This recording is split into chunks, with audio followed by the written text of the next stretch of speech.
you were going to start. Yeah, I was. So it's not all of a sudden, like a herky jerk, like you're learning how to drive stick. Okay. I am Joe. I'm Lee. And we are the Rewinders. We're watching movies that we watched when we were kids and seeing if they hold up as adults. Oh, we watched Die Hard, and it's amazing. I'm not going to beat around the bush. Die Hard kicks ass. For me, it was just the interesting moment for what we've done so far with this series was... This one was the first one, I think, that I've watched where the pacing was immediately evident and good. It's a near perfect action movie. Because you're right, it starts off great. Like you know what's going on, you know who the characters are. It's solid right all the way through. And they don't mess around. No, they're not. And everything is in there with a purpose. And that's so interesting seeing as an adult. But let's see, as a kid, I think I was probably 10 or 12 when it came out. Uh-huh. So, doing math, that's my age. Ish. But I did not see this. I saw this on TV, so it was edited. Oh, sure. I don't know how you saw this. I probably saw it on HBO. Yeah, because I lived out in the sticks, so we didn't have cable. Yeah. But we rented a lot. Yeah. So I saw this on TV and definitely edited out all the swear words, and which we'll get to, and obviously a little bit of nudity that's in here because it was the 80s. Yeah. Although that was towards the end of nudity in movies. Well, by nudity I mean topless women. Okay. I just noticed that as watching movies again that towards the 90s and this came out in 88, no more nudity. I think it shifted to comedies. I mean, that's where it was in the 70s. 70s and 80s, and then screwball comedy, nudity, and then... That's where it kind of settled. It left in action. action movies, it always was there too, I thought. Yeah, but it's not really there now. No, but I mean, this is towards the end of it, where it's starting to phase out. Anyway, but, yeah, so... But I remember all the violence, though, was still there. They left that in. I imagine most of it would make it, except for maybe the executions. Yeah, maybe a little bit of that was edited out. I don't remember, but I just remember a lot of it was the bloody feet, obviously. Yep. I remember that being really traumatic as a kid. Wow, that's because you can. That's what's good about the movies. He's the everyman. You can picture yourself. Yep. What would you do in this situation? Which was great about the movie, and that's what I remember as a kid. That would suck to step in bloody feet. Oh, it's gotta hurt so bad. Yeah, my memory of it was, this is one of the movies that my father enjoyed, so therefore I ended up watching it more. So action movies like this would become a regular rotation in the house, and even though it had, non-children friendly moments, hey, whatever. Doesn't matter. And well, to be honest, it's true. I didn't care about that stuff. So I was always afraid of heights, too, growing up. And then, so yeah, they're in this really tall building, and him having to jump from the elevator shaft. No, the ventilation shaft. And he's going down, and the tension. Oh, it's filmed so well, but just, everything looks real.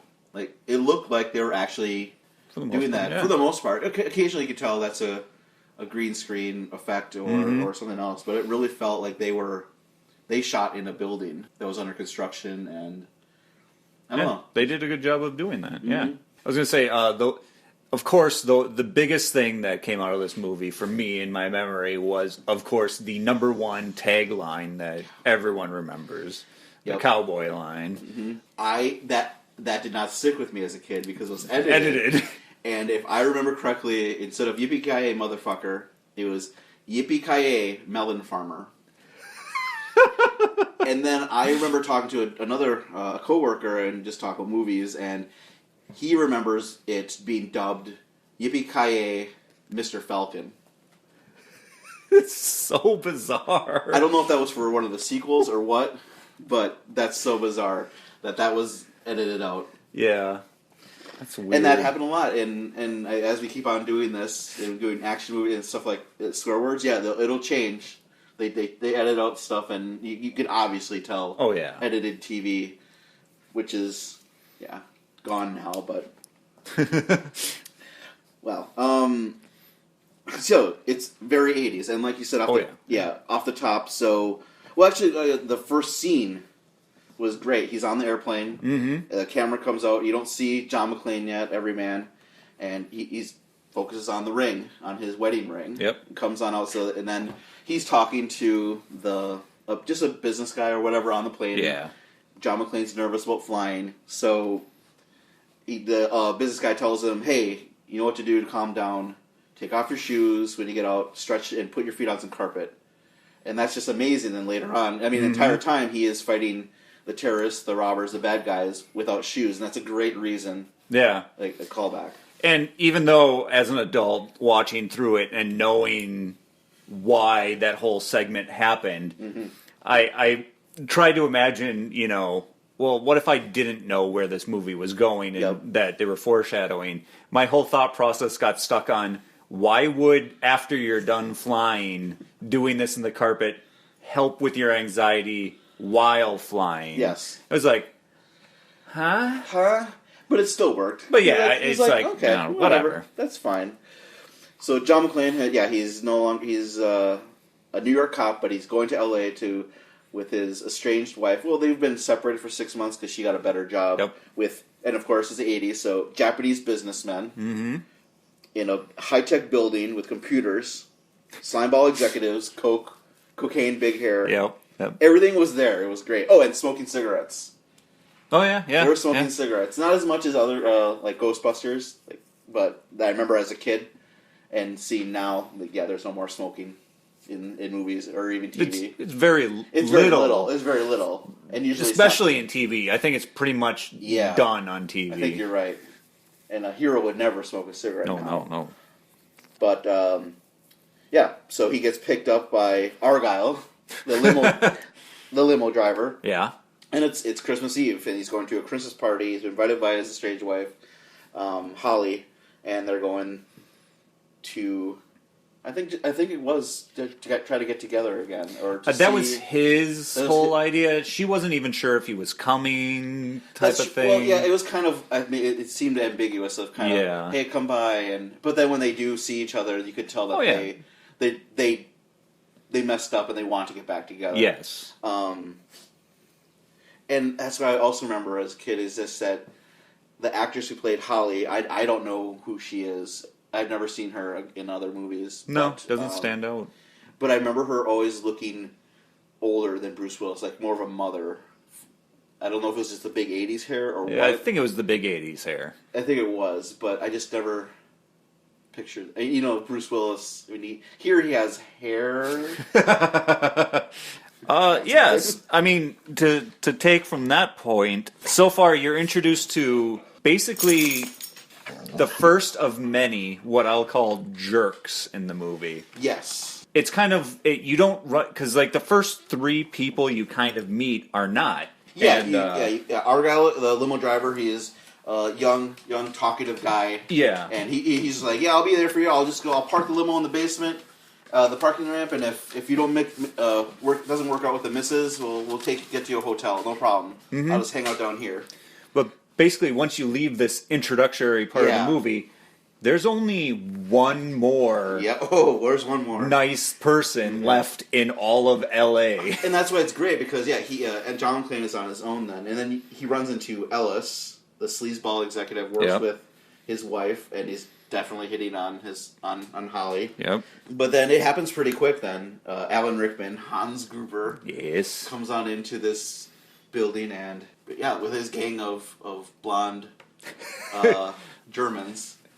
I know they're not Austrian, so you can't say that they're I thought they were straight up Germans. They are. They're straight up Germans, but it's just the whole Fabio look permeated through their whole gang. Yeah, they all had most of them had long blonde hair. I know there's the two brothers, but they're breaking into this big high-tech building, and they're all professional guys. They go in quickly, and they have it all mapped out, of course. Yep. And then, which is also a nice thing because it's been a while since you've been introduced to a group of people that have surgical precision in doing what they're doing, and they're bad guys. Yep. They just get in and do it. They shoot people. They do everything. It's like, well, good. Yep. They have the high tech guy who, a computer whiz, of course, nerd, goes in and and you really don't know exactly what's going on, but you can tell they're trying to break into something. Yeah. And then go upstairs to the holiday party on the 30th floor, and they round them all up, and everyone's, oh no, terrorists, they're here. But luckily, John McClane is off to the side, so he's and then he sees and tries to call for help. And I'm trying to remember what is the first thing he does? The first thing he does is he tries to set off the fire alarm. That's right, and great idea. And that's another part of you're trying to put yourself. What would you do in this situation? Yeah. Hide in a closet would be the best thing to do. But he's a cop. Yeah, and the police, the fire department's coming, and then since one of the guys the bad guys has taken over in the front desk in the lobby, and he looked like Huey Lewis to me. Yeah, and okay, I can this see time, that. He looked like Huey Lewis, and he calls 911 and says, "No, it's fine. It was just a faulty system." And they turn around like, "No." I don't think that's a legal thing to do. The fire department has to come and legally check out your fire system. But whatever, it's Christmas Eve. They didn't feel like having to check all that stuff out. That's his first failure of trying to get some communication out. Oh yeah, because they cut all the phone lines. It's a high tech building, so they cut off all the other security features and whatnot. Oh yeah, everything's been locked down because they're high tech. Where does it go from there? There's a lot of little things that happen at that point because he does reconnaissance at that point, so he learns who they all are. Yeah, that's right, because John McClane figures out that there's these many guys, they're trying to do something. He wrote down Hans on his arm. He wrote down at least 3 or 4 names on his arm, and then started doing ticks about how many people there were that he saw. He managed to get one because they're all over the building like a cat and mouse type thing, and he kills one of the guys, and he puts his body in the elevator and go down. And the message says, "I killed one of you assholes. Ho ho ho." Yeah, now I have a machine gun. Now I have a machine gun, and that's when he listens in above the elevator to figure out what's going on. And that's what I thought. He tries to get his shoes, but the bad guy's shoes are too small. Then I thought, why don't you just grab his socks? You could something for your feet instead of running around. He had plenty of times to make makeshift shoes in this movie. Plenty of times just to grab some cloth and just wrap up your feet. But whatever. So he's playing cat and mouse trying to figure out how do I get the police here? How do I get any sort of help out there because they cut off all communications? He goes to the top roof and he finally, because he has a walkie-talkie, took their stuff. He gets out and then he calls for help, and 911 doesn't believe him. Yeah, which other language doesn't make any sense. Yeah, and the way they fight back on the radio is like this. Yes. What? Yeah, on the other line, the 911 operator doesn't. This is a secure line. I know. Come and arrest me because of that. I don't care. No, she wasn't even listening. Yeah, it was a kind of a bizarre, but that falls into the line of everyone is a jerk. Everyone's a jerk. Everyone's against John McClane, and no matter what he does, it's just it should work. Why is this working? But then they manage to send out another hero, Carl Winslow. Yep, of Family Matters. He's just great. It's just growing up watching that show and now knowing. Going back and seeing him there, as a cop, they're definitely tied together. That is Carl Winslow, and he's a likable guy. Go check it out, and goes in there, talks to Huey Lewis, and he's like, "Oh, it's fine. Don't worry about it. Here's my southern accent." Yes. And then John McClane had killed another guy up above and threw the body onto his car. Like, all right, finally, that was enough. And then they started shooting at Carl Winslow in the cop car. And finally, okay, there's help coming. It's great. Yeah. And that goes throughout the entire movie as John McClane is hiding, talking to Carl Winslow on the walkie-talkie was great. Because they formed a really good friendship. Because he's the only one that understands what's going on. Mm-hmm.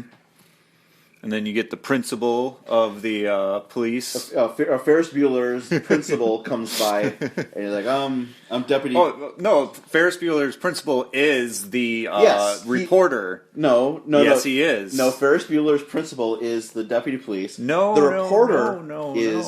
No. Yeah. I know who you're thinking of, because these are all... There's a bunch of character actors in this movie. You're thinking of the Ghostbusters guy. He is the reporter. Wait a minute, he's not the... you're right, because that's a totally different guy. Yes. Walter Peck. Yes. Walter Peck in Ghostbusters, the character there is the sleazy reporter. Yeah. That they are overhearing about the commotion at and he's the principal for Ferris Bueller. No, that's a different actor. Oh yeah, you're right. We just went through this. We just went through this. Sorry, my bad. I noticed that too. And yep.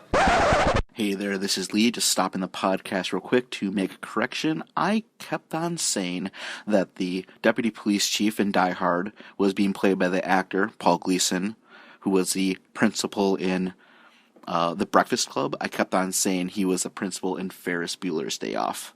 That is wrong. Jeffrey Jones plays the dean of students in Ferris Bueller's Day Off. Paul Gleason plays the assistant principal in The Breakfast Club, who you see here in Die Hard. Okay, I'll stop making mistakes. Back to the podcast. So the police are completely incompetent except for Carl Winslow, and then they try breaking in with the SWAT team, and no, of course it doesn't work. They have the missile launchers. They're so prepared that they're ridiculously prepared. Yep. And then you found out throughout the movie that they're trying to steal $640 million bearer bonds. Yeah. As a kid, I had no idea. What on earth is up. But all you have to do, dollars, good enough. Okay, they're trying to steal money out of the safe of this corporation. And for a kid, that's what it was. Yeah. Oh, they're breaking into a safe. They're breaking into a safe. Neat. Money, okay. You know that's what it is. So they're trying to have to break through 7 different locks or whatever. Yeah. And that's what the nerdy guy is doing. He's hacking through it. He's drilling through while things are escalating. It's getting more and more and John McClane is taking out people. Now, after the missiles, there is the moment that I didn't really remember. Okay.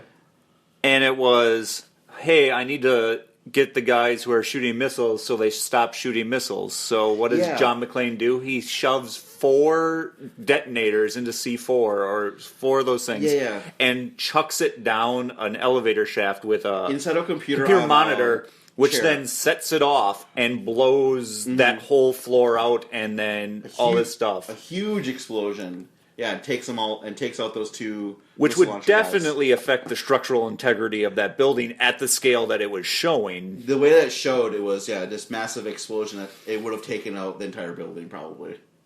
Yeah. It just was one of those moments of like, what? Yeah, and then he throws it over and looks down the shaft, and then he doesn't realize all the fire that comes back up. He could have totally rode the blast, but chose not to. Been amazing. Well, I think he saves that for later movies where he's more of a... He does ride the blast in this movie, though.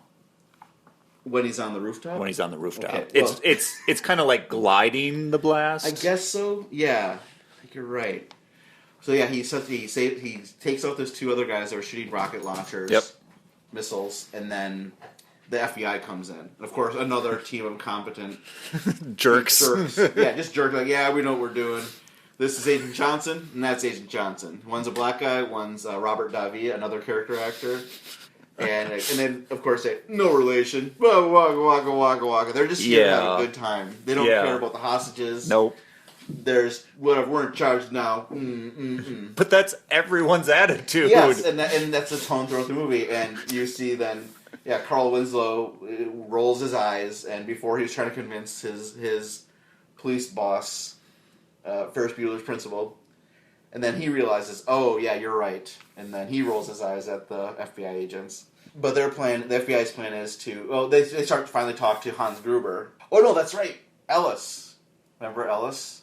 What happens to him? Who's Ellis? Ellis is a sleazeball executive. The executive. Yeah, the cocaine addict. He's a slimy. He like, okay, I can figure out how to get out of this because I know who John McClane is, and he goes over to Hans Gruber, Alan Rickman.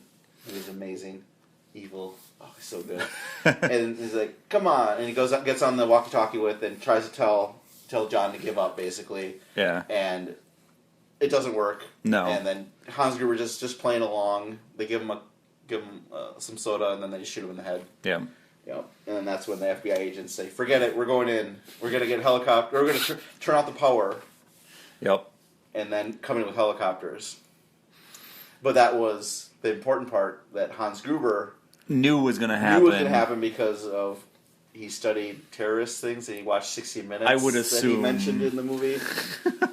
So now the doors have opened to the safe. Yeah, and as soon as they cut the power. And that's another thing I remember as a kid. I was happy for them when the doors open up and you see, oh, they finally made it. Well, they're happy. They're happy. It's like, hey, someone's happy in the movie. And then they played Ode to Joy. Well, they've been playing it off and on throughout the film. I think Hans Gruber was humming it a lot. But then it opens. Yeah, totally. And then, as a kid, like, all right, they did it, great.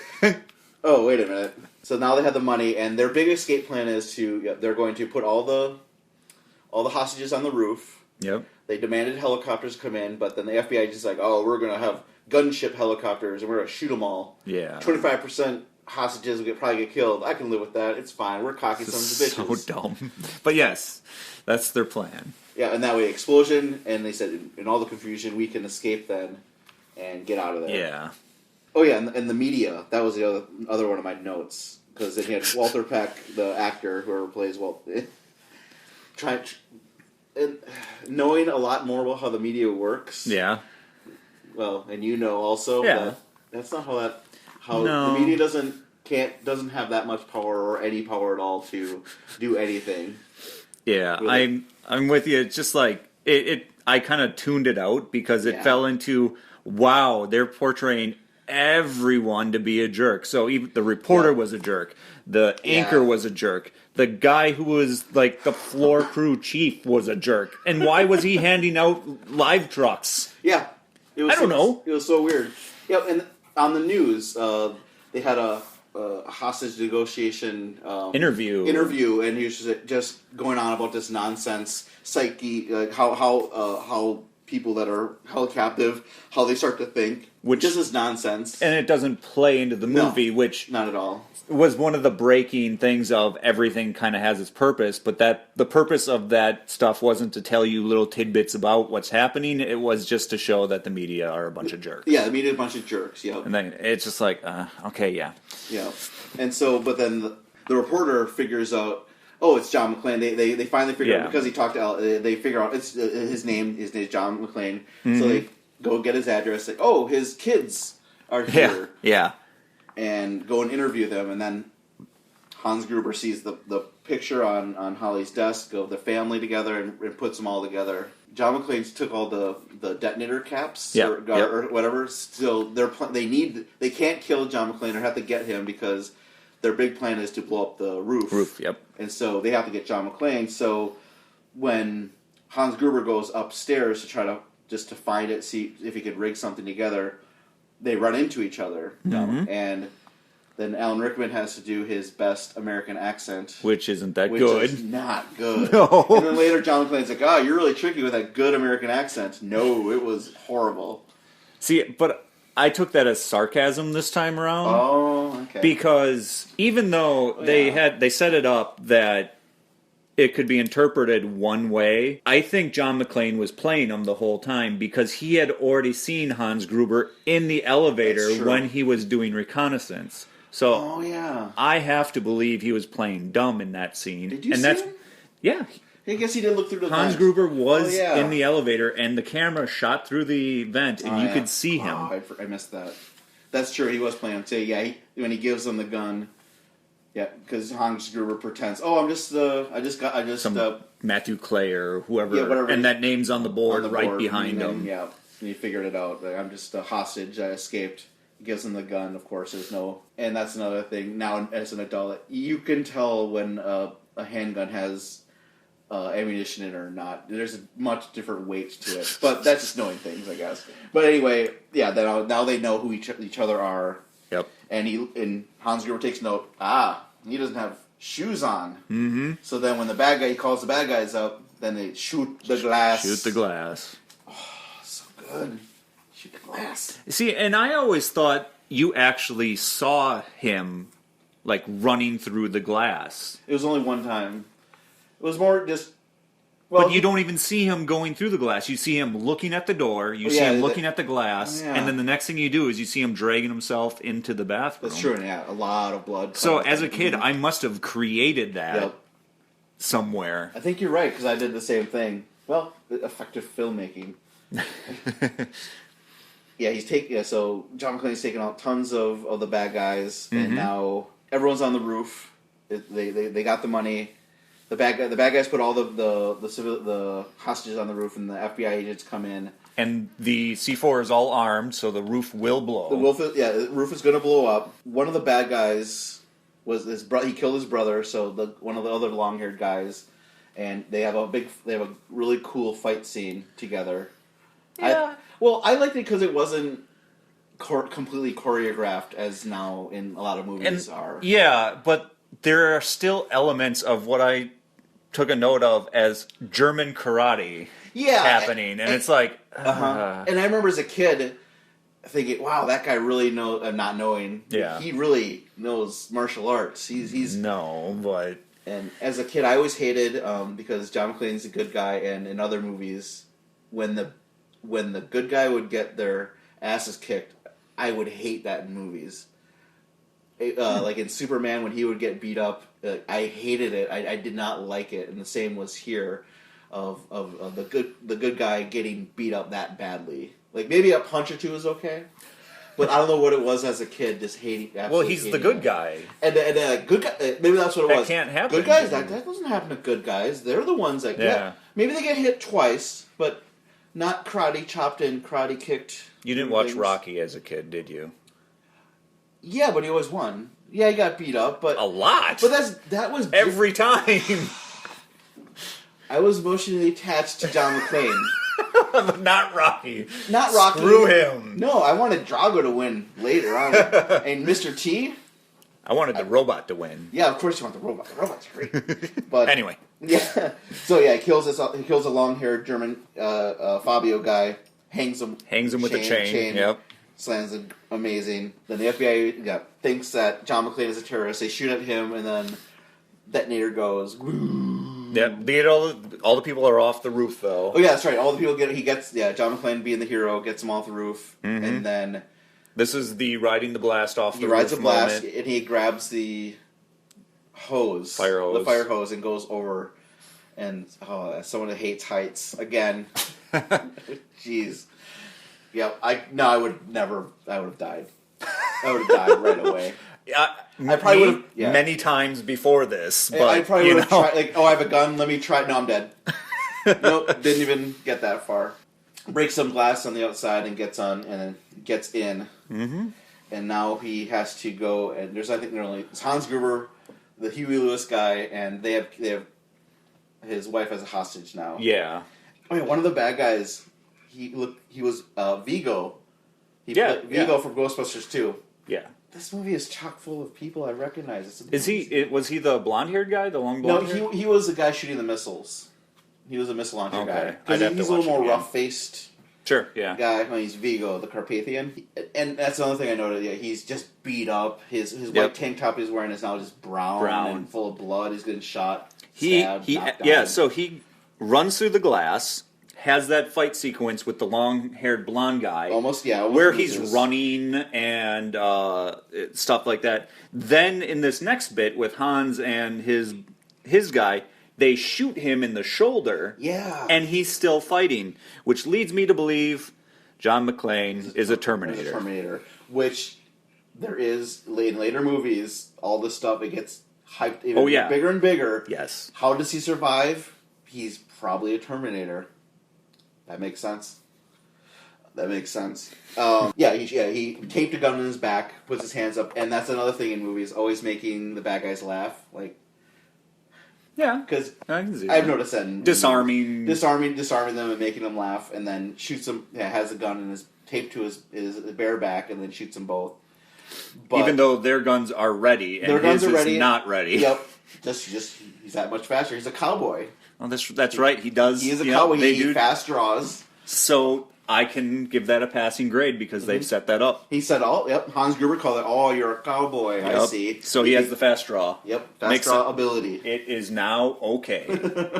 So then, Hans got shot in the shoulder head, I don't remember, and he's grabs the wife, and he's about to fall, and he's dragging her with until they release This is what I noticed this time around is they mentioned the Rolex. Yes. You noticed it too this time? Or did you notice it before? I didn't really pay attention to it before, but now I'm like, okay, we got symbolism here. Yeah, Ellis earlier said, Holly's doing such a great job. They gave her a watch, a Rolex. She's doing so well. And so then you see it here as Hans is holding on to her arm and Rolex, and they let it go.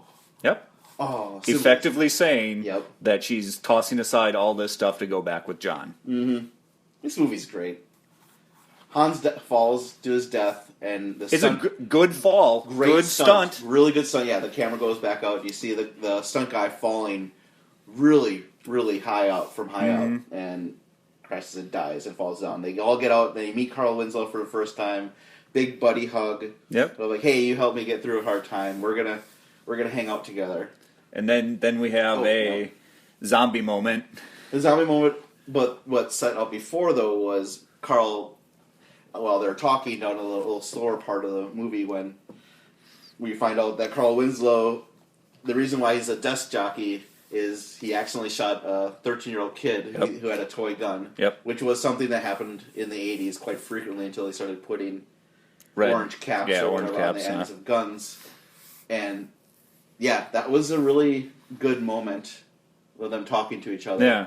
And then he said, I haven't been able to draw a gun on anyone since I made that mistake. And then the zombie moved, the blonde-haired guy who thought was obviously long. He was hanging for a long time. Yeah. He comes out with his machine gun, and Carl Winslow with his hand cannon. Yep. Saves the day, kills the last guy, getting to the limo with Argyle. Oh yeah, Argyle, who smashed a van. Now he was in the parking lot the entire time, listening to rocking out because he's in a limo. He's young. He was like calling his ladies. Calling his ladies. I got a CD player in here. Got full bar. It's great. But then he notices the nerdy guy, the tech guy, the bad guy. Yeah. And I always liked that as a kid. He smashes into the car, the getaway car, and then he punches him in the face. Knocks him out. That was so good. It was so satisfying. Like, all right, good job, Argyle. And then they're together, and that's the end. Yeah. And I mean, they don't dwell on it. The ending doesn't... nothing. It's like, that was it. Done. We're out. Yep. Awesome. This movie definitely holds up. It's a classic action movie. Yeah. I don't think the 80s really ruin it. No. Sometimes 80s can ruin things. The style of the hair, the clothes aren't that bad. No. And the other thing I noticed was a lot of the decor of the office was tacky. Yeah. But other than that, it all really forgivable things in my mind. Mm-hmm. The unforgivable thing in this movie for me. I guess what's bad about this movie? The random inserted one-liners. It's although we had the yippee-ki-yay line, we had tons of all these like they were feeling out one-liners throughout the whole movie to see which one would take hold, and they all have them. The FBI had whatever you even said their one-liner. 25% casualties. I can live with that. Oh, and that was the other one. As they're flying through in the helicopters, the older one says, this is just like Saigon. And the other guy says, I was in kindergarten, or I was in grade school, you dumbass. It's just you're right. All these, and my feeling was it's like they had a good script, and then some producer's teenage son was just like, this would be awesome if they said this. And it's like... they're probably just feeling it through the movie. Adding more comedy to it, maybe? It might have been, but I mean, the 80s were all about one-liners and action movies. That's what led me to feel that these were just kind of put in there because, like, well, it's an action movie. This is what people do in action movies. They say, let some steam off and a little bit of nudity because I was in action movies at the time. Two people were having sex. Yeah. You walk in, or the nudie picture, which actually this time around was very good because as you're watching it, this building you're going around everywhere. He goes by construction spot. Someone put up a Playboy picture up, looks at it, goes around. He's getting lost, and as a viewer, you're getting lost. But he comes back around, and you see, oh, there it is again. So now you know where he is. And they have those like in more industrial looking areas. They have one. A duct was tagged with Merry Christmas. Why? I don't know, but it was. And that was the way, so you knew where you were. Yeah. So you associate those tags with certain scenes, so you're like, oh, okay, now he's where all the C4 is. Now he's in that hallway that connects all the elevators and the air ducts. It's well done. Yeah.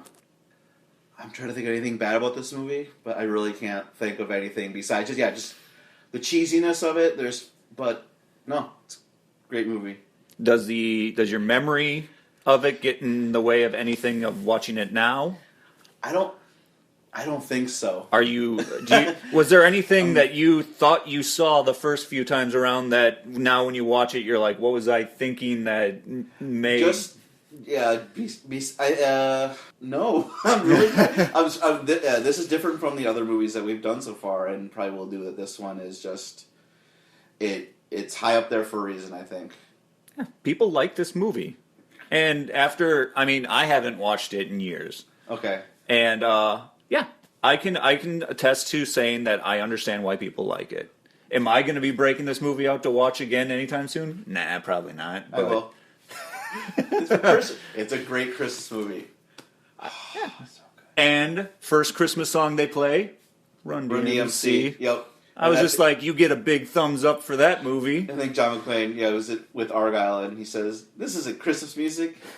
Oh, yes, it is. Oh, so good. Definitely watch it. Oh, yeah. Yeah, watch it. I kind of want to watch it again. Well, I got a TV. We got a TV? Let's do it. Let's crank it up. All right. Well, if you want to send us a message, give us some pointers, let us know what movies you think we should be watching. Or how we should do it. How we should... How should we do it? How we should do it. Go about... As we're still filling out this podcast. Yep. Yeah. And, any pointers, anything would be great. Oh, what's really important, though, is to go on iTunes and subscribe and rate and give us a review. That bumps us up. Indeed. And that's always good. Yeah, if we get anything, I'm sure there's more possibilities of showing up on suggestion lists. Mm-hmm. Yeah, definitely. But the email is therewinderspodcast@gmail.com. Yeah. And Facebook. Facebook it. You know how to Facebook. And if you don't, you know how to email, right? If you don't know how to do those two things, how are you here? What happened? What are you doing? Well, we're going to go back and apparently watch more Die Hard. Yippee-ki-yay, melon farmer.